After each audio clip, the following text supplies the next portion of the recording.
तो आइए देखते हैं assumptions of the flexural formula. सबसे पहला सेक्शन assumption है plane section before bending remain plane after bending. ये एक ऐसा assumptions है फ्रेंड्स, ये आप आरसीसी में भी पढ़ोगे, ये आप स्ट्रेंथ ऑफ मटेरियल्स के कुछ आगे चैप्टर्स आएंगे उसमें भी पढ़ोगे, और भी कोर्सेज आएंगे जो भी स्ट्रेंथ से रिलेटेड चैप्टर आएंगे या कोर्सेज आएंगे उसमें ये assumption आएगा ही आएगा। तो अब इस assumption को डिटेल में हम देखेंगे कि ये assumption आखिर इसका मतलब क्या है, इसको डिटेल में पढ़ेंगे। Second, Young's modulus is same for both in tension and compression.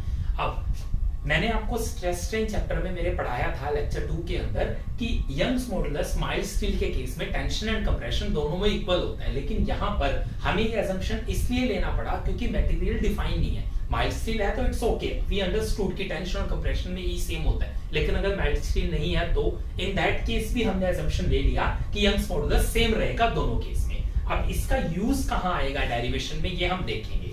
Third, material is homogeneous and isotropic and obeys Hooke's law. जो भी मटेरियल हम यूज करेंगे वो होमोजेनस और आइसोट्रोपिक होना चाहिए और हुक्स लॉ को जरूर ओबे करे। अब ये जो टर्म है होमोजेनस एंड आइसोट्रोपिक, इस दोनों का इंडिविजुअल मतलब हो सकता है आपको पता हो, लेकिन जब ये दोनों मिलकर एक्ट करते हैं तो इसका मतलब क्या होता है ये भी मैं आपको डिटेल में आज बताऊंगा। अब हुक्स लॉ क्या होता है इसके बारे में भी हल्की सी बात करेंगे। वैसे ये सब टर्म्स हम ऑलरेडी स्ट्रेस स्ट्रेन चैप्टर में पढ़ चुके हैं फर्स्ट चैप्टर में, लेकिन फिर से एक रिवाइज कर लेंगे एक बार। Beam is prismatic, beam prismatic होनी चाहिए। प्रिज्मेटिक बीम के बारे में भी मैंने बताया था, इसको भी रिवाइज करेंगे। प्योर बेंडिंग का केस होना चाहिए, ये मैंने आपको बता दिया, ये आपको अच्छे से समझ आ चुकी है। अभी हमने डिस्कस किया कि प्योर बेंडिंग क्या होता है, तो ये assumption हमारे क्लियर है। लेकिन हाँ, इसका यूज क्यों पड़ा ये हम देखेंगे, इसको जरूर देखेंगे कि आखिर ये assumption हमें लेना क्यों पड़ा। सबसे पहले स्टार्ट करते हैं, ये plane section before bending remain plane after bending. चलिए मान लीजिए ये एक कैंटिलीवर बीम है, इस पे मैंने एक मोमेंट लगा दी m, इस पे एक m मोमेंट या एक m कपल लगा दिया। तो कपल लगाने से थोड़ा साइज बड़ा कर सकते हैं बीम का ताकि समझ आ जाए अच्छे से।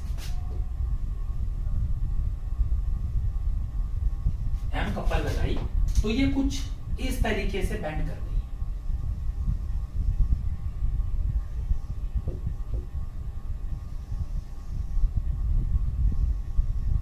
ठीक है, ये बीम कुछ इस तरीके से बेंड की। अब मान लेते हैं कुछ मैंने सेक्शन ले लिए यहां पर, तो ये प्लेन सेक्शन है बिफोर बेंडिंग। जब बीम बेंड नहीं की थी तो ये सेक्शन प्लेन थे, लेकिन जब बेंड कर गई तो सेक्शन कैसे हो गई, कुछ ऐसे। तो प्योर बेंडिंग के केस में शियर जो होता है वो जीरो होता है, ये हमने डिस्कस किया था। शियर जीरो होता है और बेंडिंग मोमेंट कांस्टेंट होती है। तो जब शियर जीरो है तो शियर अगर आया ही नहीं तो सेक्शन पे किसी भी तरह के चेंजेस नहीं आएंगे। आप एक चीज को याद रखना, मैं जस्ट आपको एक चीज याद करने को बोल रहा हूं, आगे जाके हम इसको डिटेल में देखेंगे। मान लीजिए ये कोई सेक्शन है, ये कोई सेक्शन है रेक्टेंगुलर सेक्शन, तो शियर का जो डिस्ट्रीब्यूशन है वो हमेशा पैराबोलिक होता है। शियर का डिस्ट्रीब्यूशन कैसा होता है, हमेशा पैराबोलिक डिस्ट्रीब्यूशन होता है शियर का। तो पैराबोलिक होने के कारण इसके अंदर क्या है, सेंटर में मैक्सिमम शियर होता है और एंड्स पर शियर हमेशा शियर स्ट्रेस जीरो होता है। तो इसका मतलब जब भी शियर के कारण वार्पिंग होगी, वार्पिंग का मतलब क्या है, जो सेक्शन इस तरह प्लेन है वो प्लेन ना रहकर इस तरह मुड़ जाएगा, सेक्शन मुड़ जाएगा। तो इसका मतलब क्या है कि ये जो सेक्शन के अंदर वार्पिंग होगी वो एंड्स के अंदर नेग्लिजिबल होगी और सेंटर्स के अंदर सबसे ज्यादा वार्पिंग होगी। ऐसा क्यों, क्योंकि शियर स्ट्रेस जो है सेंटर में मैक्सिमम है। लेकिन इस केस में ये जो अभी हमने केस लिया, इस केस में शियर तो एक्ट किया ही नहीं है, तो प्योर बेंडिंग का केस है। अगर प्योर बेंडिंग का केस है तो प्लेन सेक्शन क्या है, प्लेन ही रहेगा। अगर प्लेन सेक्शन प्लेन ही रहेगा तो हमारे सारा का सारा डिराइव करना हमें बहुत आसान हो जाएगा। अब देखते हैं कि अगर हम एक केस ऐसा ले लें जिसके अंदर शियर एक्ट करेगा, तो देखते हैं कि सेक्शन कैसे वार्प होगा। ये एक बीम है, इस पे लोड लगा दिया हमने, कंसंट्रेटेड लोड है P। अब ये बीम कैसे बेंड करेगी इसको देखते हैं।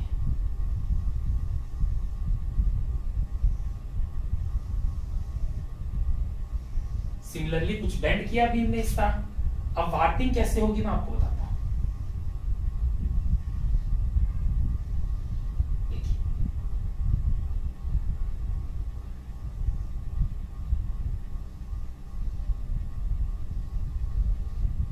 कुछ इस तरह वार्पिंग हो जाएगी। ये जो सेक्शन है, जो इनिशियल प्लेन था, वो वार्प होके कुछ इस तरीके से एक्ट करेगा। अब देखिए सेंटर के अंदर ये जो जिस एक्सिस के अबाउट वार्पिंग हो रही है उसको क्या बोलेंगे, न्यूट्रल एक्सिस होती है ना। ये तो हमेशा बेंडिंग हमेशा न्यूट्रल एक्सिस के अबाउट होती है। तो सेंटर पर वार्पिंग देखिए अब सबसे ज्यादा वार्पिंग है। क्यों?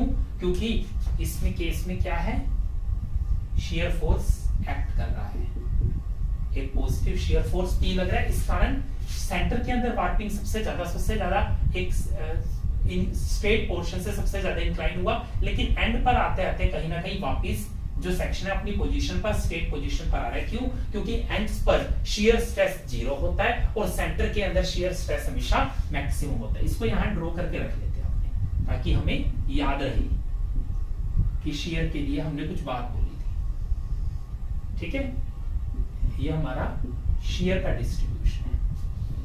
अब जब मैंने एक डिस्टेंस, ये देखिए ये जो डिस्टेंस है ये आपस में इक्वल है और वार्पिंग भी जो है हर सेक्शन पर इक्वल हो रही है। ऐसा क्यों? क्योंकि जो फोर्स है, शियर फोर्स जिसके कारण वार्पिंग हो रही है, वो हर एक सेक्शन पर क्या है, इक्वल है। लेकिन अगर ये शियर फोर्स हर सेक्शन पर वेरी कर जाए, चेंज हो जाए, बदल जाए, तो क्या होगा, तो ये वार्पिंग भी क्या हो जाएगी, सबकी अलग अलग हो जाएगी। तो ये देखते हैं कैसे। अब देखते हैं कि अगर शियर फोर्स वेरी करेगा तो वार्पिंग फिर कैसे होगी। अब देखिए ये हमारी कैंटिलीवर बीम है, इसके ऊपर मैंने यूडीएल लगा दिया एक। अब देखते हैं कि इसकी बेंडिंग कैसे होगी। कुछ ऐसे बेंडिंग होगी। अब देखते हैं वार्पिंग कैसे होगी। पहले प्लेन सेक्शन ड्रॉ कर लेते हैं। ये बिफोर बेंडिंग वाले सेक्शन है ये। अब वार्पिंग देखते हैं कैसे होगी। पहले वाले सेक्शन की वार्पिंग कुछ ऐसे, दूसरे वाले की कुछ ऐसे, तीसरे वाले की कुछ ऐसे। इसका मतलब देखिए पहले वाले में वार्पिंग कम, सेकंड वाले में ज्यादा, तीसरे वाले में सबसे ज्यादा। ऐसा क्यों? ऐसा इसलिए क्योंकि शियर फोर्स जो है वो कुछ इस तरीके से एक्ट कर रहा है। ऐसे एक्ट कर रहा है क्या? यहां पर शियर फोर्स मैक्सिमम है इसलिए ज्यादा, यहां पर सबसे कम है इसलिए वार्पिंग कम। तो इसलिए वार्पिंग क्या होती है ये समझ आ गया हमें। और वार्पिंग के कारण क्या प्रॉब्लम्स आते हैं ये भी समझ आ गया। अगर सेक्शन वार्प हो जाएगा तो वो स्ट्रेट नहीं रहेगा, और अगर कोई सेक्शन स्ट्रेट नहीं रहेगा तो वहां पर हम किसी भी तरह के सेक्शन को एज्यूम नहीं कर सकते, कोई भी वहां पर एजम्पशन नहीं ले सकते। इसलिए हमने पहले ही बोल दिया कि plane section before bending remain plane after bending. और ये कब होगा? ये होगा जब बीम हमारी क्या होगी, प्योर बेंडिंग का केस होगा। इसीलिए हमने प्योर बेंडिंग का केस रखा। तो पहला और फिफ्थ अजम्पशन तो हमें क्लियर हो गया कि आखिर क्यों हुआ, और हमें ये भी समझ आ गया कि ये प्लेन बेंडिंग वाला हम क्यों अजम्पशन रखते हैं। अब सेक्शन प्लेन का मतलब भी समझ आ गया, वार्पिंग कैसे चेंज होती है ये भी समझ आ गया, और वार्पिंग का मतलब भी समझ आ गया हमें। अब देखिए, अब हम स्टार्ट करते हैं फ्लेक्सुरल फॉर्मूला का डेरिवेशन।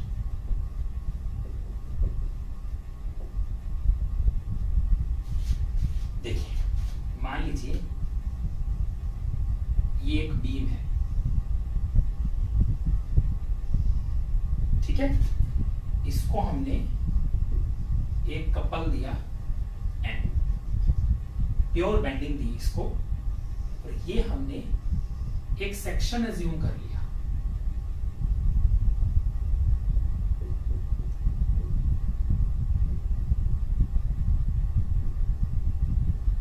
ठीक है, ये ए, ये बी, ये सी, ये डी। जब ये बेंड करेगा तो कौन सा पार्ट टेंशन में जाएगा, कौन सा पार्ट कंप्रेशन में जाएगा, ये आप अच्छे से जानते हैं। कौन सा टेंशन में जाएगा? बॉटम वाला पार्ट। कंप्रेशन में कौन जाएगा? टॉप वाला पार्ट। तो चलिए अब इसको देखते हैं कैसे बेंडिंग होगी, ये देखेंगे।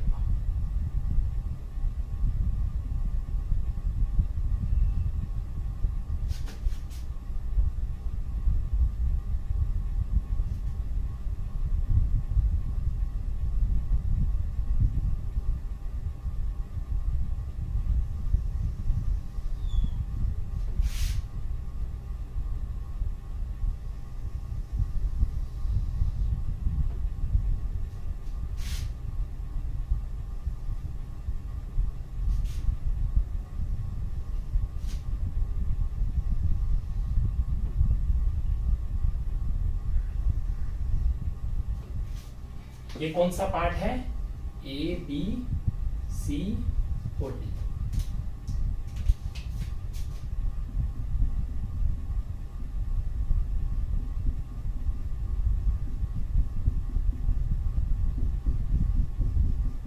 ठीक है, ये ABCD पार्ट, ये देखिए ये कॉम्पैक्ट हो गया तो ये कंप्रेशन में है, ये इलोंगेट हो गया तो ये टेंशन में, ये हम पहले ही सीख चुके हैं। अब जिस एक्सिस के अबाउट बेंडिंग हुई है उसको क्या बोलेंगे, क्या बोलेंगे, न्यूट्रल एक्सिस। और न्यूट्रल एक्सिस कौन सी एक्सिस होती है, जिसके अबाउट बेंडिंग स्ट्रेस क्या होती है, जीरो होती है। ये दोनों डेफिनेशन हमें लर्न हो गई है।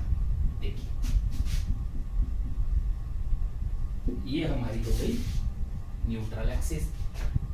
अब देखिए अगर मैं ये बोल रहा हूं कि न्यूट्रल एक्सिस वो एक्सिस होती है जिसके अबाउट बेंडिंग स्ट्रेस क्या होता है, जीरो। अगर किसी एक्सिस पर बेंडिंग स्ट्रेस ही नहीं लग रहा तो क्या वो इलोंगेट या शॉर्ट या कंप्रेस होगी, नहीं होगी। इसका मतलब ये जो पार्ट है, ये वाला जो पार्ट है, ये क्या रहेगा, ये अनचेंज रहेगा। इसकी लेंथ, इसकी डायमेंशन अनचेंज रहेगी, जो कि ये थी वही डायमेंशन उसकी रहेगी, ये चेंज नहीं होगी। अब मान लेते हैं ये सेंटर है, ये इस पर्टिकुलर ये जो कोन बना हमारा इसका सेंटर है, और ये जो न्यूट्रल एक्सिस है इससे सेंटर का डिस्टेंस जो है उसको हम रिप्रेजेंट कर देते हैं आर से। किससे रिप्रेजेंट कर रहे हैं उसको, हम आर से रिप्रेजेंट कर रहे हैं। आर इज द, आर क्या है, r is the radius of curvature. R क्या है, रेडियस ऑफ कर्वेचर है, कहां तक, सेंटर से लेकर न्यूट्रल एक्सिस तक का डिस्टेंस क्या हो जाएगा, आर हो जाएगा। अब अगर मैं ये जो हमारा छोटा सा एलिमेंट है, ये मैं बड़ा दिखा रहा हूं आपको, इतना बड़ा नहीं है, बहुत छोटा सा एलिमेंट है, तो ये सेंटर पर जो एंगल बना रहा है उस एंगल को मैंने नाम दे दिया डी थीटा। क्या नाम दे दिया, डी थीटा। ये सेंटर पर एक डी थीटा एंगल बना रहा है। अच्छा एक बात बताइए मेरे को, आप अच्छे से बताइएगा कि अगर मैं एक सर्कल ले लूं और एक सर्कल पर आर रेडियस है, इसकी थीटा एंगल पर एक एलिमेंट लूं डी थीटा, एक सर्कल है, थीटा एंगल पर एक डी थीटा एलिमेंट ले लूं, तो ये जो पार्ट है इसकी डायमेंशन क्या होगी, ये होगी आर डी थीटा।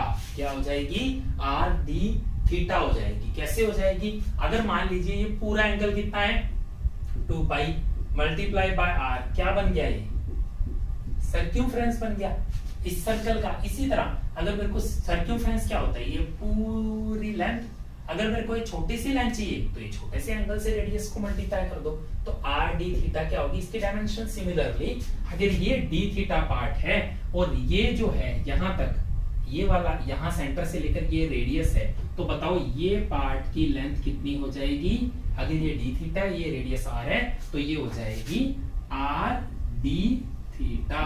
क्या हो जाएगी, आर डी थीटा हो जाएगा ये पार्ट, और इसको मैं क्या बोलूंगा, ओरिजिनल डायमेंशन। ओरिजिनल डायमेंशन कितनी थी ये मेरे को पता चल गया, ये आर डी थीटा थी। ठीक है, चलिए अब हम क्या करेंगे, ये जो छोटे वाला पार्ट है, ये जो छोटे वाला पार्ट है इसको मैं बड़ा निकाल के लेके आ रहा हूं।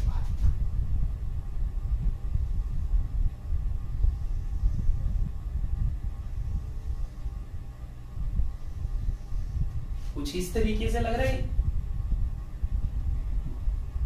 ये है हमारी न्यूट्रल एक्सिस,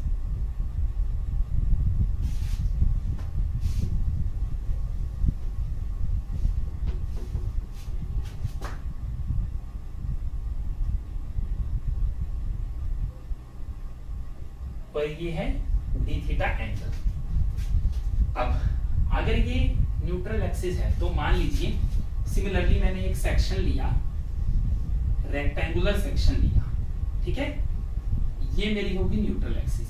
अगर मेरे को एक सेक्शन एज्यूम करना है ये वाला, इस सेक्शन पर एक छोटा सा मेरे को एक एरिया लेना है, ये वाला, किस डिस्टेंस पर, y डिस्टेंस पर, किस डिस्टेंस पर, y डिस्टेंस पर। तो कुछ ऐसे मैं लेता हूं, तो इसी टाइप में ये न्यूट्रल एक्सिस है, न्यूट्रल एक्सिस के इस लाइन के, ये स्ट्रेट लाइन के पैरेलल मैंने एक लाइन ड्रॉ कर दी पहले, तो ये ड्रॉ कर दी। अगर ये एंगल स्ट्रेट लाइन से डी थीटा बना रही है, तो इस स्ट्रेट लाइन से भी ये लाइन क्या एंगल बनाएगी, डी थीटा एंगल बनाएगी। और मेरे को क्या करना है, मेरे को इस न्यूट्रल एक्सिस से y डिस्टेंस पर एक लाइन मैंने ड्रॉ की, ये वाली y डिस्टेंस पर एक लाइन मैंने ड्रॉ की। तो ये जो है, ये तो ओरिजिनल डायमेंशन है हमारी, ये तो हमें पता है। अब ये जो एक्स्ट्रा डायमेंशन आई, ये वाली, ये जो एक्स्ट्रा आई, ये क्यों आई, ये इसलिए आई क्योंकि न्यूट्रल एक्सिस के नीचे का पार्ट क्या है, टेंसाइल रीजन में है, टेंशन में है, तो इस पे टेंसाइल स्ट्रेसेस एक्ट कर रही हैं। और जब भी टेंशन एक्ट करती है, जब भी टेंशन एक्ट करती है, तो बीम के अंदर क्या होती है, इलोंगेशन होती है। क्या होती है, इलोंगेशन होती है। और अगर कंप्रेशन आ जाए, और अगर कंप्रेशन आ जाए तो क्या होता है, फिर क्या हो जाएगा, कंप्रेस हो जाएगी, फिर डायमेंशन क्या हो जाएगी, बीम क्या हो जाएगी, कंप्रेस हो जाएगी। अब टेंशन एक्ट कर रही है, इसलिए ये पार्ट इलोंगेट कर गया। तो इस पार्ट की डायमेंशन कितनी होगी, ये कितना होगा, y एंगल है, d थीटा है, तो इसको बोल देंगे y d थीटा। सिमिलरली जैसे r d थीटा लिखा था, तो y डिस्टेंस पर ये डिस्टेंस कितना हो जाएगा, y d थीटा। ये क्या है, ये है इलोंगेशन, ये क्या हो जाएगी, इलोंगेशन। अब अगर आपको इतना समझ आ गया तो डेरिवेशन खत्म हो गया, बस डेरिवेशन बस इतना ही था, यहां पर आपको सब समझ आ जाएगा। अब मेरे को कोई जल्दी से स्ट्रेन का फॉर्मूला बताओ क्या होता है। स्ट्रेन का फॉर्मूला होता है delta L, that is change in length divide by original length, divide by original length. तो बताओ चेंज इन लेंथ कितनी है, y d थीटा। स्ट्रेन को एप्सिलॉन से रिप्रेजेंट करते हैं। चेंज इन लेंथ कितनी है, y d थीटा। और ओरिजिनल लेंथ कितनी है, r d थीटा। तो d थीटा से d theta cancel, y upon r। तो स्ट्रेन क्या हो गया, y अपॉन में r। स्ट्रेन क्या आ गया, y अपॉन में r। क्या मैं ये बोल सकता हूं कि strain is directly proportional to y, मतलब जैसे जैसे मैं y डिस्टेंस नीचे जाऊंगा स्ट्रेन बढ़ती जाएगी, इसी तरह y डिस्टेंस ऊपर जाऊंगा तो स्ट्रेन उस केस में भी बढ़ती जाएगी। क्यों, बस ये कंप्रेसिव स्ट्रेन है और ये टेंसाइल स्ट्रेन है। अगर मेरे को ये समझ आ गया कि स्ट्रेन जो है वो डायरेक्टली प्रोपोर्शनल है किसके, y के, और y यहां पर क्या है, अब y क्या है, y is distance from the neutral axis. Distance किससे, न्यूट्रल एक्सिस से। तो एक काम करते हैं हम, अब कुछ ड्रॉ करना स्टार्ट करते हैं अपने सेक्शन को। अब देखिए, ये मान लीजिए एक रेक्टेंगुलर सेक्शन है,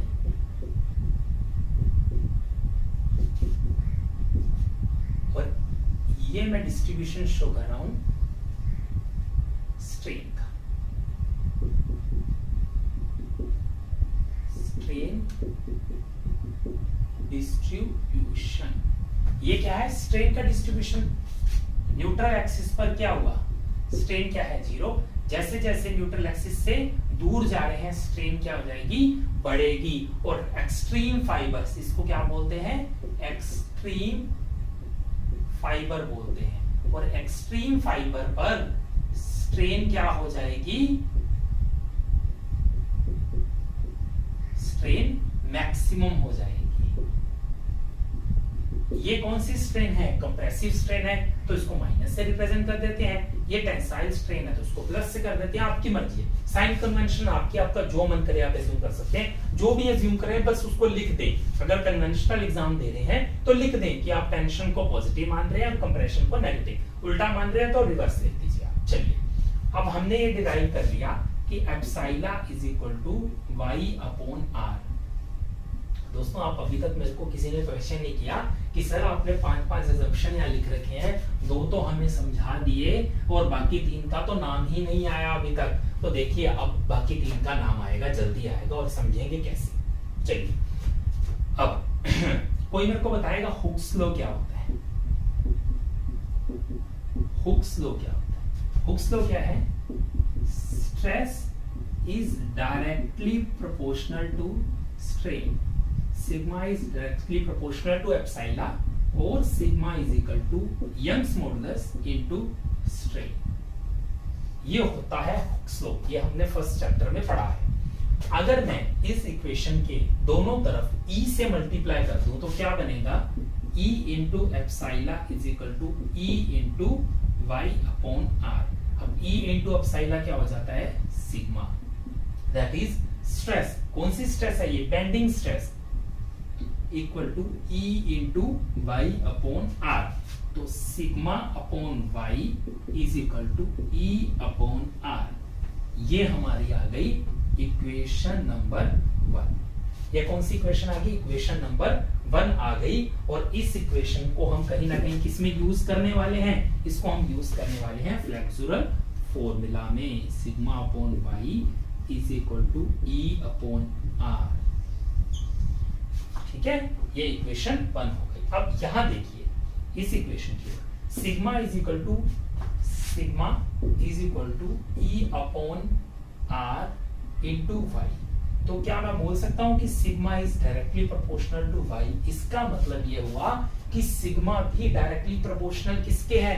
वाई के। इसका मतलब ये हुआ कि सिमिलर टू द स्ट्रेन, जो स्ट्रेस का जो वेरिएशन है वो भी क्या होगी? लीनियर होगी। लीनियर कैसे पता चलता है? क्योंकि पावर 1 है ना वाई की। अगर पावर 2 होती तो पैराबोलिक होता है, इस तरह 3 होती तो क्यूबिक पैराबोला होता, तो 1 होता तो कौन सी वेरिएशन होगी? Linear variation. तो एक काम करते हैं, यहां पर अपने ड्रॉ कर देते हैं किसको? बेंडिंग स्ट्रेस की वेरिएशन को। अब समझ आया क्यों बेंडिंग स्ट्रेस का डायग्राम हमेशा ऐसा होता है? क्योंकि ये रेडिएशन क्या होती है? लीनियर होती है। तो ये मान लेते हैं कि ऊपर वाली क्या है? कोई भी डायरेक्शन मान लीजिए, एक डायरेक्शन टेंसाइल हो जाएगी, एक कंप्रेसिव हो जाएगी। इसलिए एक के एरो इनवर्स हो गए, एक के आउटवर्स हो गए, इस तरह हो गए। इसको क्या बोलेंगे? Stress distribution.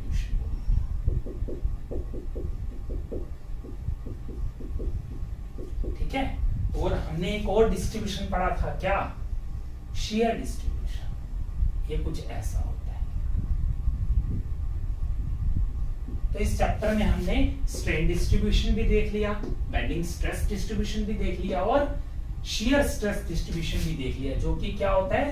पैराबोलिक होता है। इसको शेयर स्ट्रेस चैप्टर में और अच्छे से देखेंगे। अभी फिलहाल ये सीखा हमने कि ये पैराबोलिक होता है, ये थोड़ा सा कहीं हमने लर्न कर लिया इसको। चलिए अब ये हमने डेरिवेशन, अब इस जब डेरिवेशन हमारा चल रहा है इसके अंदर एक हमने असम्पशन को यूज कर लिया जो कि हुक्स लॉ है। हुक्स लॉ क्या है? Stress is directly proportional to strain. इसका हमने यूज कर लिया। अब समझ आया क्यों हुक्स लॉ का वैलिड होना असम्पशन था? क्योंकि हमारे डेरिवेशन में इसका यूज आया था, इसलिए हमने अज्यूम कर लिया था कि मटेरियल हुक्स लॉ ओबे कर रहा है। चलिए अब आगे बढ़ते हैं।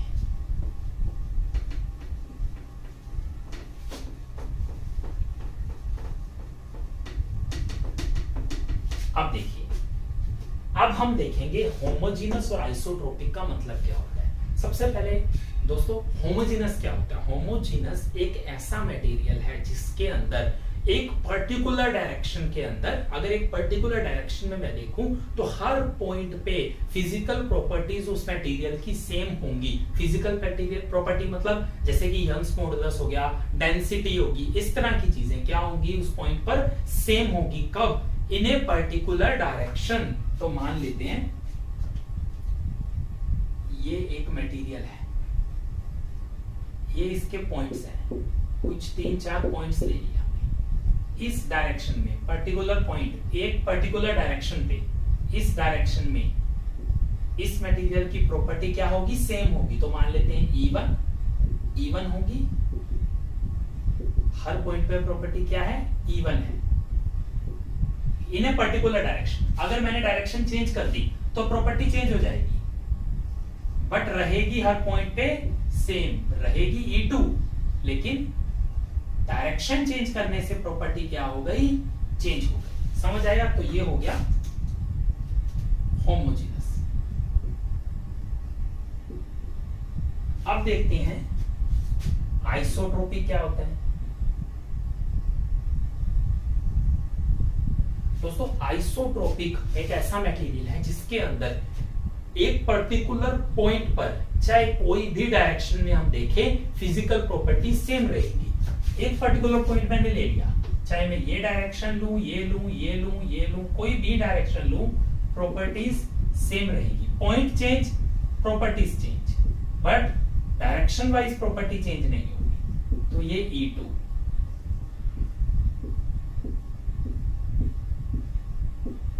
E3,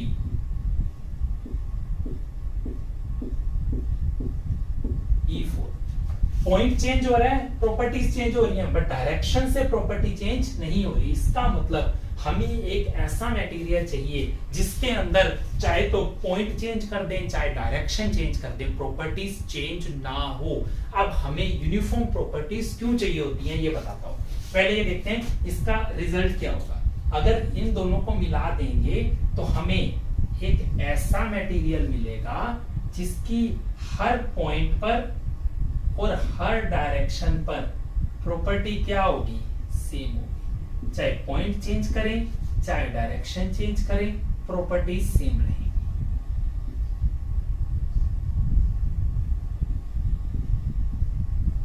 देख रहे हैं, सबकी प्रॉपर्टी ही होगी। पॉइंट भी चेंज हो रहा है तब भी प्रॉपर्टी सेम है, डायरेक्शन चेंज हो रही है तब भी प्रॉपर्टी सेम है। इसका मतलब हमें तब जाके कहीं ये यूनिफॉर्म सेक्शन मिलता है। क्या मिलता है, यूनिफॉर्म सेक्शन मिलता है। और बात करते हैं अब ये यूनिफॉर्म सेक्शन की हमें जरूरत क्यों होती है ये बताता हूं आपको। अब मैं उम्मीद करता हूं आपको ये तो समझ आ गया कि होमोजेनस एंड आइसोट्रोपिक क्या होता है। अगर ये समझ आ गया तो आगे भी सब कुछ समझ आ जाएगा। So let's move to the next topic कि अब मेरे को ये बताओ कि अगर मैंने एक कर्व ड्रॉ किया कुछ ऐसा और मैंने आपको बोला कि इस पॉइंट से लेकर इस पॉइंट तक x इज इक्वल टू 1 से लेकर x इज इक्वल टू 3 तक इसको इंटीग्रेट करो, तो क्या आप इसको इंटीग्रेट करके मेरे को ये एरिया अंडर द कर्व बता सकते हो? बिल्कुल बता सकते हो, क्योंकि ये कर्व क्या है, कॉन्टिन्यूअस है, ये कर्व यूनिफॉर्म है। लेकिन अगर मैं कोई कर्व ऐसे बना दूं,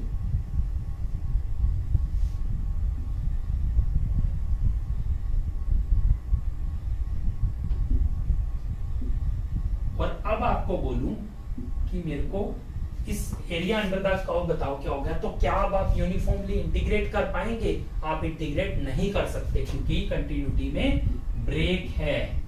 इसका मतलब आपको एक कर्व यूनिफॉर्म चाहिए होता है इंटीग्रेशन करने के लिए। इसी तरह जब भी हम किसी फॉर्मूला को डिराइव करते हैं और अगर उसके अंदर इंटीग्रेशन आ जाता है तो इंटीग्रेशन करने के लिए हमें वो मटेरियल यूनिफॉर्म चाहिए होता है। इसीलिए हम असम्पशन रखते हैं होमोजेनस एंड आइसोट्रोपिक का। अब आप बोलोगे कि सर हमारे डेरिवेशन में तो अभी तक इंटीग्रेशन आया ही नहीं, तो अब देखते हैं कि इंटीग्रेशन हमारे डेरिवेशन में कब आएगा। अभी तक हमने एक इक्वेशन डिराइव कर लिया है, that is E upon R is equal to sigma upon y। ये मैं डिराइव कर लिया है मैंने, और सिग्मा की वैल्यू है E upon R into y। ठीक है, आप चलिए अब देखिए, ये है हमारा एक रेक्टेंगुलर सेक्शन,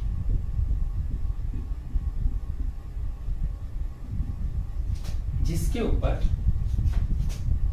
अगर मैं बेंडिंग स्ट्रेस डिस्ट्रीब्यूशन की बात करूं तो कुछ ऐसा है। ऊपर वाला कंप्रेसिव है इसलिए मैं इनवर्ट्स ड्रॉ कर रहा हूं, नीचे वाला टेंसाइल है इसलिए ऐसा। कुछ इस तरीके से बेंडिंग स्ट्रेस लग रहा है। तो अगर मैं बेंडिंग स्ट्रेस ऐसे ना लगा के ऐसे लगा दूं तो क्या एक ही बात है क्या? ये हो गया कंप्रेसिव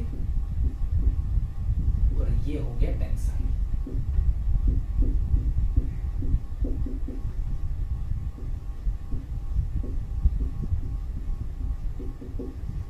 ये इस सेक्शन के ऊपर लग रहा है, ये अंदर कंप्रेस कर रहा है, ये इसको टेंसाइल कर रहा है। ये मैंने दिखाया साइड में, लेकिन लग इसके ऊपर रहा है। कंप्रेशन ऐसे लग रहा है, out of the board tension लग रहा है। तो अगर इस तरह मैं रिप्रेजेंट कर सकता हूं तो एक काम करते हैं, मैंने एक पर्टिकुलर डिस्टेंस y पर एक सेक्शन एज्यूम करता हूं, एक y डिस्टेंस पर एक सेक्शन एज्यूम किया। इस पर्टिकुलर सेक्शन को मैंने एज्यूम किया, तो इसका जो एरिया है इस सेक्शन का, मान लेते हैं इसका एरिया है DA, और इस सेक्शन पर जो स्ट्रेस लग रही है उसको बोल देते हैं हम सिग्मा। जो बेंडिंग स्ट्रेस है वो है सिग्मा, एरिया है DA। तो अगर मैं ये लिखूं कि सिग्मा इनटू DA, तो सिग्मा क्या होता है? Stress, that is force upon area.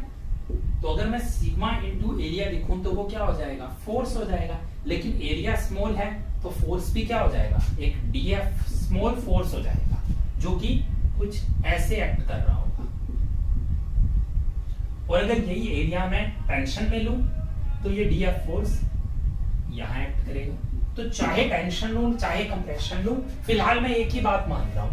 अब अगर मैं एक ही बात मान रहा हूं, इसीलिए दोस्तों, इसीलिए मैं एक बात बोल रहा हूं कि मॉडुलस ऑफ इलास्टिसिटी टेंशन और कंप्रेशन में सेम होगा, क्योंकि जब मैं इंटीग्रेशन कर रहा हूं, जब मैं डेरिवेशन कर रहा हूं, तो मैं टेंशन या कंप्रेशन को नहीं देख रहा। ये मैंने मान लिया कि यंग्स मॉडुलस दोनों में क्या रहेगा? सेम रहेगा। तो देखिए DF फोर्स आ गया। अब अगर ये DF फोर्स को न्यूट्रल एक्सिस के अबाउट, ये न्यूट्रल एक्सिस है, इसके अबाउट मैं एक मोमेंट लूं तो क्या एक DM मोमेंट मेरे को मिल जाएगी? अगर मैं DF इंटू वाई कर दूं, अगर मैं फोर्स इंटू वाई करूंगा, मोमेंट मिल जाएगी। एक लीवर आर्म के साथ फोर्स को मल्टीप्लाई किया, इस DM मोमेंट को हम कर लेते हैं इंटीग्रेट। चलिए करते हैं। तो मोमेंट मिल गई M, मान लेते हैं Z एक्सिस है, तो मोमेंट मिल गई Z, mz, और DF को हम लिख सकते हैं integration of D sigma into DA into Y,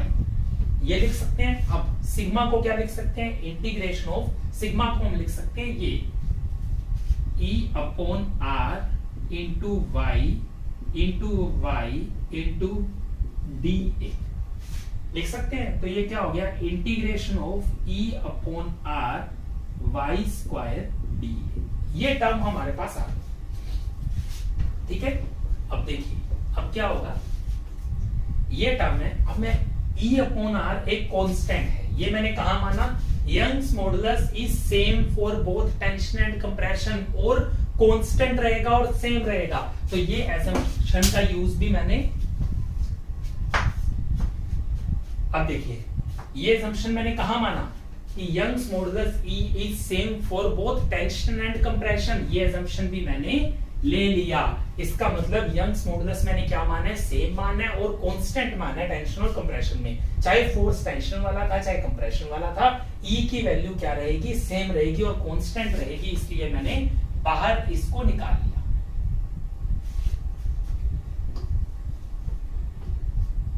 अब देखिए mz equal to E upon R integration of y square DA। अब E upon R integration of y square DA, y square DA क्या होता है? Integration of y square DA हो जाता है I, किसके अबाउट? जिसके अबाउट y लिया है उसी के अबाउट, तो IZ। तो इसलिए E अपॉन R क्या हो जाएगा? इंटू IZ हो जाएगा, इसको बोलेंगे mz। तो लिखेंगे mz upon IZ equal to E upon R equal to sigma upon y, जो कि फर्स्ट इक्वेशन हमारी थी। इस फॉर्मूला को बोलते हैं फ्लेक्सुरल फॉर्मूला। तो फ्लेक्सुरल फॉर्मूला हमने डिराइव कर लिया। अब फ्लेक्सुरल फॉर्मूला हमें समझ आ गया कहां से आया। अब कुछ चीजें और हैं जो इसके अंदर हम छोटी छोटी चीजें और देख लेंगे। देखिए फ्लेक्सुरल फॉर्मूला तो पता लग गया हमें। अब एम जेड जो है वो इस जेड एक्सिस के अबाउट है और आई जेड भी इसी एक्सिस के अबाउट है। कुछ बच्चे कंफ्यूज हो जाते हैं न्यूमेरिकल के दौरान कि सर हम आई इस एक्सिस के अबाउट निकालें या इस एक्सिस के अबाउट निकालें। दोस्तों जिस एक्सिस के अबाउट न्यूट्रल एक्सिस एक्ट कर रही है, जिस एक्सिस के अबाउट आप वाई डिस्टेंस मेजर कर रहे हो, उसी एक्सिस के अबाउट ही आप आई को भी कैलकुलेट करोगे, इसलिए कंफ्यूजन होनी नहीं चाहिए। तो mz upon is equal to e upon r is equal to sigma upon y, इस डेरिवेशन को बोल देते हैं फ्लेक्सुरल फॉर्मूला। अब ध्यान से देखते हैं कि ये भी डेरिवेशन हमने assumption यूज कर लिया। बात करते हैं बीम इज प्रिज्मेटिक, ये assumption हमने कहां यूज किया, पहले देखते हैं प्रिज्मेटिक बीम क्या होता है। प्रिज्मेटिक बीम एक ऐसी बीम है जिसका क्रॉस सेक्शन, जो क्रॉस सेक्शन है वो अलोंग द लेंथ कांस्टेंट रहता है। ये मैंने पहले भी आपको पढ़ाया था एक बार। अब ये बताओ कि क्या ये बीम प्रिज्मेटिक है? ये नहीं है, क्योंकि अलोंग द सेक्शन इसका क्रॉस सेक्शन एरिया क्या है, चेंज हो रहा है। लेकिन क्या ये प्रिज्मेटिक बीम है? बिल्कुल, इसका क्रॉस सेक्शन क्या है, अलोंग द लेंथ कांस्टेंट है, इसलिए इसको क्या बोल देंगे, प्रिज्मेटिक बीम बोल देंगे। तो प्रिज्मेटिक बीम क्या होती है ये भी हमें समझ आ गया। अब प्रिज्मेटिक बीम तो समझ आ गया, लेकिन इसको assumption लेने की जरूरत क्यों पड़ी? इसलिए पड़ी क्योंकि मैंने पूरा डेरिवेशन जो भी किया है ये मैंने एक बीम के पर्टिकुलर सेक्शन पर किया है। लेकिन क्या एक बात बताओ, अगर एक सेक्शन को दूसरे सेक्शन पे ले जाऊं, अलोंग द लाइन दूसरा सेक्शन ले लूं और पूरा डेरिवेशन दोबारा करना पड़े, तो क्या ये सही है? क्या इस फॉर्मूला का, इस डेरिवेशन का कोई लॉजिक हुआ? नहीं हुआ। इसका मतलब सेक्शन हम कोई भी लें, अगर फॉर्मूला यही रह रहा है, इसका मतलब ये डेरिवेशन सक्सेसफुल था। इसलिए हमने बीम को प्रिज्मेटिक मान लिया कि सेक्शन चेंज होगा ही नहीं, और ये रिजिडली फॉलो भी होता है। अगर बीम का क्रॉस सेक्शन ही चेंज हो रहा है तो in that case bending stress ये फ्लेक्सुरल फॉर्मूला अप्लाई नहीं किया जा सकता। ठीक है, तो अब हमने पांचों assumption भी स्टडी कर लिए और हमने फ्लेक्सुरल फॉर्मूला भी समझ लिया अच्छे से। अगर आपको एक बार ये वीडियो देखकर समझ नहीं आया तो आप इस वीडियो को दोबारा देखिए, एक बार खुद से डेरिवेशन और assumptions को लिख के साथ साथ लेके चलिए, आपको डेफिनेटली पूरा का पूरा फ्लेक्सुरल फॉर्मूला समझ आ जाएगा। अब इस फ्लेक्सुरल फॉर्मूला की एप्लीकेशंस क्या है, इसको यूज कहां कहां करेंगे, अब ये हम डिटेल में आके देखेंगे। चलिए, अच्छा दोस्तों मेरे को एक बात बताओ, आप जब भी न्यूमेरिकल सोल्व करते हो तो आप एक काम करते हो, जैसे कि आपको एक सेक्शन दिया गया पर्टिकुलरली, मान लीजिए ये वाला सेक्शन आपको दिया गया,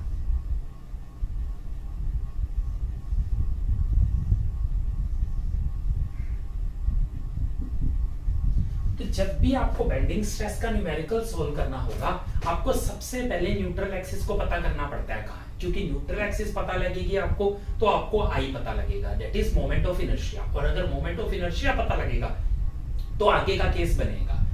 तो जब भी आपको न्यूट्रल एक्सिस की लोकेशन पता करनी होती है, आप लोग क्या करते हैं, सिंपली इस पर्टिकुलर किसी एरिया के अबाउट आप उस सेक्शन का सेंट्रोइड फाइंड करने की कोशिश करते हैं। क्या फाइंड करने की कोशिश करते हैं? सेंट्रोइड फाइंड करते हैं। कैसे फाइंड करते हैं? ये फॉर्मूला यूज करके, यही फॉर्मूला यूज करते हैं ना। इस सेक्शन को लेंगे, इसका मोमेंट लेंगे, फिर इस एरिया को लेंगे और फिर एक वाई बार फाइंड कर लेंगे इस पर्टिकुलर, इसके अबाउट या इसके अबाउट, और वो उससे आपको न्यूट्रल एक्सिस पता चल जाती है कहां है। लेकिन एक बात बताओ कि न्यूट्रल एक्सिस के केस में मैंने जब आपको न्यूट्रल एक्सिस बताया था क्या होती है, मैंने तो दो ही चीजें बताई थी कि neutral axis is the axis about which beam bends and neutral axis is the axis at which bending stress is zero. मैंने तो सेंट्रोइड के लेके कोई अभी तक बात ही नहीं बताई है, लेकिन इसके अलावा, इसके फिर भी आप लोग क्या कर रहे हैं, आप लोग हमेशा सेंट्रोइड फाइंड करते हैं। तो ऐसा क्यों होता है? तो देखिए, अब मैं आपको ये बताऊंगा कि ऐसा क्यों करते हैं आप लोग। आज ये देखेंगे कि पहले तो ये क्लियर होना जरूरी है कि सेंट्रोइडल एक्सिस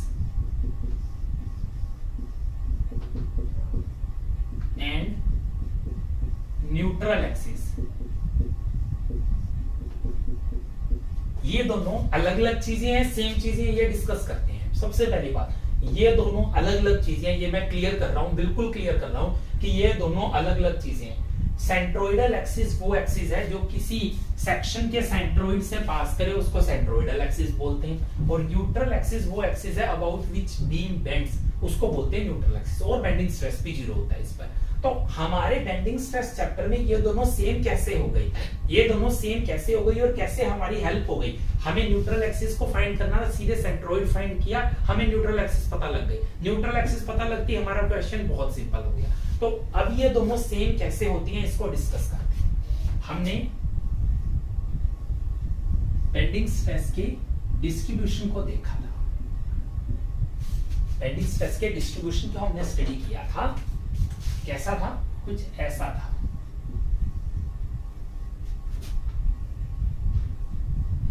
मान लीजिए टेंसाइल है और ये ऊपर वाला कंप्रेसिव। ये डिस्ट्रीब्यूशन हमने स्टडी किया था किस केस में, अभी थोड़ी देर पहले ही हमने स्टडी किया। तो अब अगर मैं इस पर्टिकुलर सेक्शन को देखूं जो कि DA है एट ए डिस्टेंस y, हमने पहले भी माना था, तो ये फोर्स जो है वो हो जाएगा DF। ये फोर्स क्या हो जाएगा? DF। अगर इसी तरह मैं नीचे कंप्रेशन रीजन में भी ये काम करूं, एक y डिस्टेंसर मान लूं, तो ये जो फोर्स है ये भी हो जाएगा DF। ठीक है, ये हो जाएगा टेंशन का और ये हो जाएगा कंप्रेशन का। ये रिवर्स भी हो सकता है, अगर आप इसको कंप्रेशन या इसको टेंशन मान लोगे एक ही बात है। ये डिपेंड करता है ना बीम के ऊपर मोमेंट किस डायरेक्शन पे लग रही है, टेंशन ऊपर आ रहा है नीचे आ रहा है, ये डिपेंड करता है। तो मान लेते हैं ऊपर टेंशन है नीचे कंप्रेशन है, तो इस केस में ऐसे लगता है। अब मैंने क्या किया, मैंने लिखा कि अगर मैं इस DF फोर्स को लिखता हूं तो DF फोर्स हो जाएगा सिग्मा डॉट DA। ठीक है, अब अगर मैं इसको इंटीग्रेट करूं, इस फोर्स को इंटीग्रेट करूं, तो एक बात बताइए, इस पर्टिकुलर एरिया पे हमें पता है कि sigma x equal f x equal to 0, ये इक्वेशन हमेशा होल्ड करती है। इस सेक्शन पर और कोई फोर्स नहीं लग रहा है, एक्सटर्नली हमें दिखाई नहीं दे रहा, एक टेंशन फोर्स बाहर की ओर लग रहा है और एक कंप्रेशन अंदर की ओर। तो इसका मतलब सिग्मा एफ एक्स 0 करने के लिए टेंशन और कंप्रेशन फोर्स दोनों क्या होंगे? इक्वल होंगे। अगर इक्वल होंगे तो दोनों एक दूसरे को कैंसिल आउट कर देंगे और DF की वैल्यू आ जाएगी 0। सिग्मा एफ एक्स 0 होगा, इसीलिए integration over the whole area, मैंने पूरे होल एरिया पर, लास्ट टाइम मैंने जो इंटीग्रेशन किया था वो ऊपर के पार्ट पे किया था, होल एरिया पर नहीं किया था। इस पर सिर्फ पूरे एरिया पर इंटीग्रेशन करने हैं, तो ये फोर्स तो आपस में कैंसिल आउट हो जाएंगे, तो 0 आ जाएगा। और ये क्या हो जाएगा? सिग्मा को हम लिख सकते हैं E/R into y into DA। ठीक है, E/R कांस्टेंट है, बाहर आ जाएगा, ये हम पहले भी स्टडी कर चुके हैं। y into DA equal to 0, ये चला जाएगा। तो इसको क्या लिख सकते हैं हम? y bar into A equal to 0, ये आ गया। तो y बार इक्वल टू 0, इसका मतलब जो y बार है, y बार क्या है? y bar is the distance of centroidal axis from the neutral axis. Neutral axis, ये मान लीजिए न्यूट्रल एक्सिस है और ये सेंट्रोइडल एक्सिस है। तो इस चैप्टर के अंदर, फ्लेक्सुरल फॉर्मूला के अंदर, सेंट्रोइडल एक्सिस और न्यूट्रल एक्सिस का जो डिस्टेंस है उसको y बार बोलते हैं। वो क्या हो गया? 0 हो गया। 0 हो गया, इसका मतलब क्या हुआ? न्यूट्रल एक्सिस ही सेंट्रोइडल एक्सिस है और इससे हमारा काम बहुत आसान हो गया। जब भी हमें सेंट्रोइडल एक्सिस की जरूरत पड़ेगी या न्यूट्रल एक्सिस की पड़ेगी, हम सेंट्रोइड फाइंड करेंगे, सीधे हमें क्या पता चल जाएगा? न्यूट्रल एक्सिस पता चल जाएगा। इसलिए हम अपने क्वेश्चंस में जब भी न्यूमेरिकल आते हैं हम सिंपल सेंट्रोइड फाइंड करते हैं और हमें ऑटोमेटिकली न्यूट्रल एक्सिस का पता लग जाता है। तो ये भी कहीं ना कहीं एक मोस्ट इंपोर्टेंट कॉन्सेप्ट था कि न्यूट्रल एक्सिस और सेंट्रोइडल एक्सिस में डिफरेंस क्या होता है। कुछ बच्चों को पता ही नहीं होता, वो क्या करते हैं, वो शुरू से बस एक हैबिट बनी है कि सीधे सेंट्रोइड फाइंड किया और न्यूट्रल एक्सिस मान के आगे बढ़ गए, कभी सोचा नहीं कि न्यूट्रल एक्सिस और सेंट्रोइडल एक्सिस अलग अलग होती है या सेम चीज है। तो अभी क्लियर हो गया। चलिए अब हम नेक्स्ट मूव करते हैं हमारे फ्लेक्सुरल फॉर्मूला की तरफ। हमारा फ्लेक्सुरल फॉर्मूला था M/I is equal to sigma upon y। ठीक है, तो अब सिग्मा क्या हो जाएगा? M/I इंटू y, ये हो जाएगा सिग्मा। देखिए sigma into I upon y is equal to m, मैं ऐसे भी लिख सकता हूं। अब ये जो I अपॉन y टर्म है, इसको मैं हमेशा I अपॉन y मैक्स लिखना प्रेफर करता हूं, क्योंकि जब भी मैं I अपॉन y मैक्स लिखता हूं तो मेरे को कभी कंफ्यूजन नहीं होती है। वैसा क्यों, मैं आपको बताऊंगा। इस टर्म को बोलते हैं सेक्शन मॉड्यूलस, क्या बोलते हैं इसको, सेक्शन मॉड्यूलस बोलते हैं, और इसको z से रिप्रेजेंट करते हैं। किससे रिप्रेजेंट करते हैं, z से। इसलिए m को हम सिग्मा इंटू जेड भी, ओके। तो ये स्टार्ट करते हैं सेक्शन मॉड्यूलस।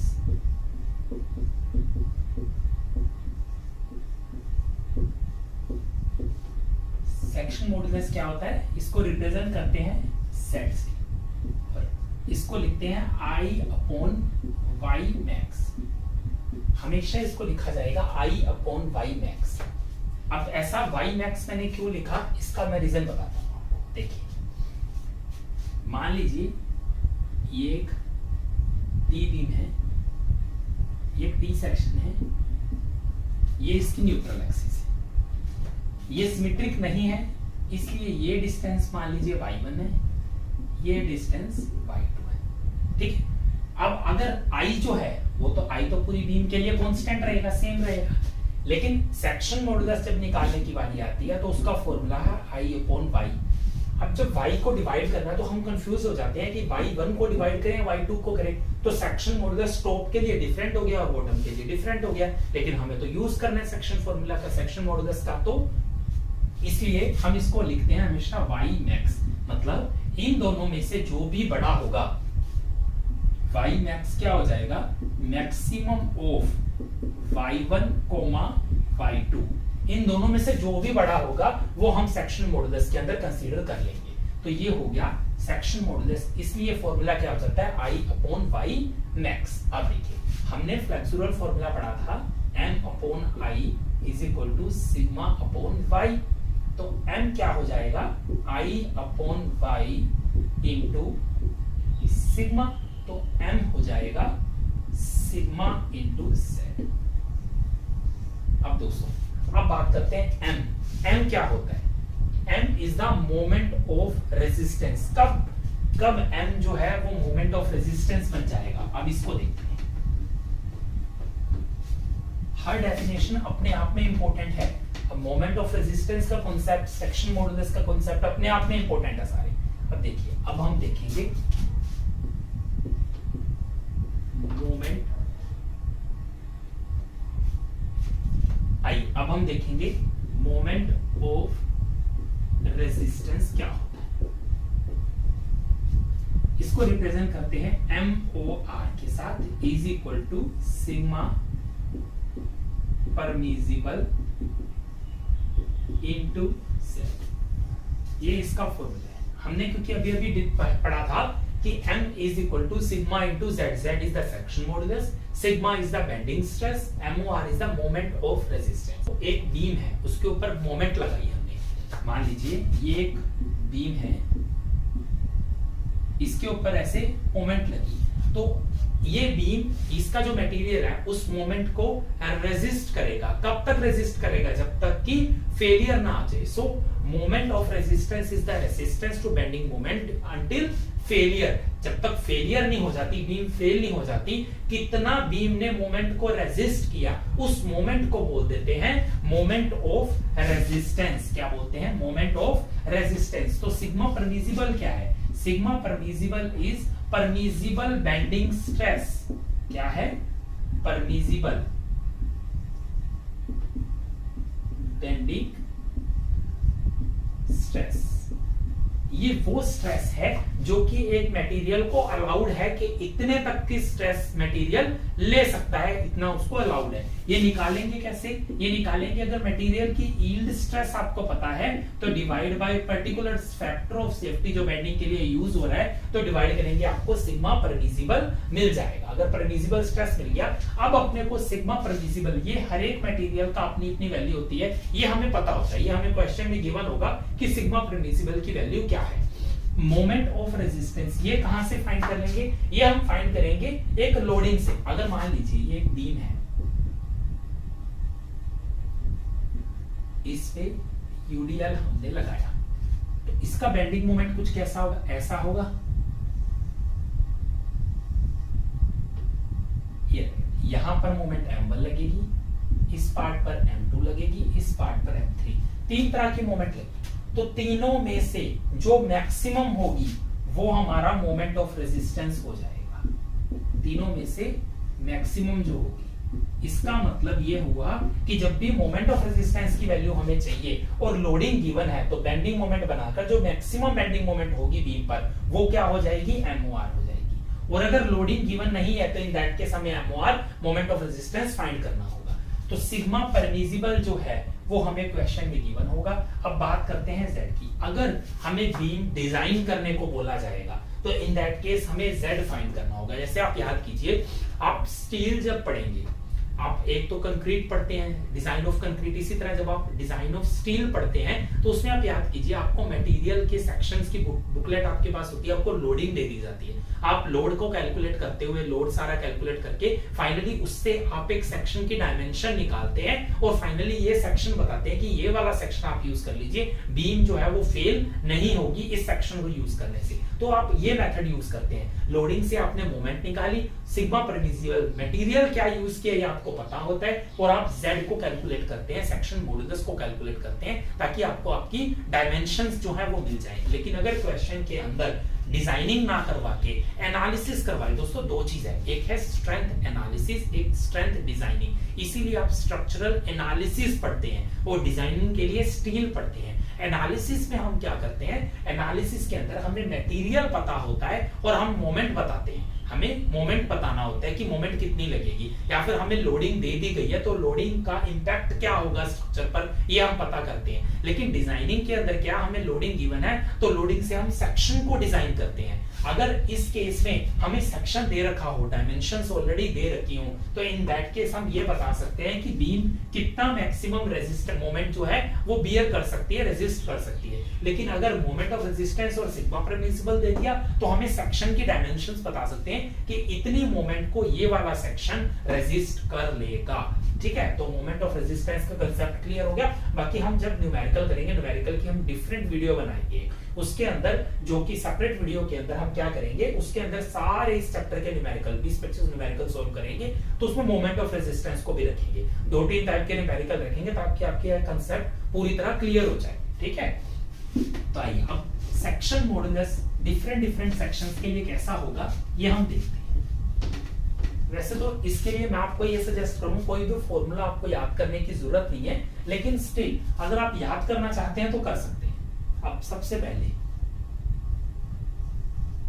रेक्टेंगुलर सेक्शन के लिए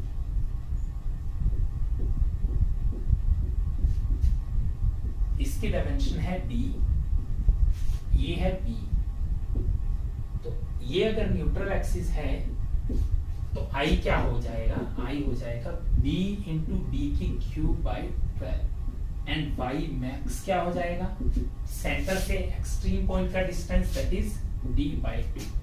तो z क्या हो जाएगा, I upon y max equal to b d cube upon 12 divide by d upon 2 that is b d square by 6। इसी तरह आप कोई भी सेक्शन हो उसका आप सेक्शन मॉडुलस फाइंड कर सकते हैं।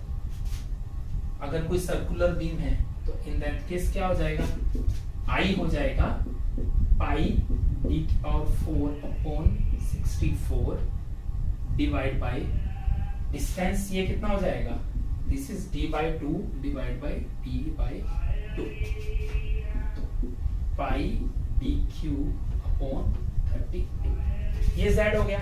इसी तरह कोई भी डायमेंशन, कोई भी सेक्शन किसी भी तरह का आता है, आप simply I upon y find करके फाइंड कर सकते हैं। और याद रखिएगा अगर सिमेट्रिक नहीं है न्यूट्रल एक्सिस, तो इन दैट केस आपको हमेशा y मैक्स फाइंड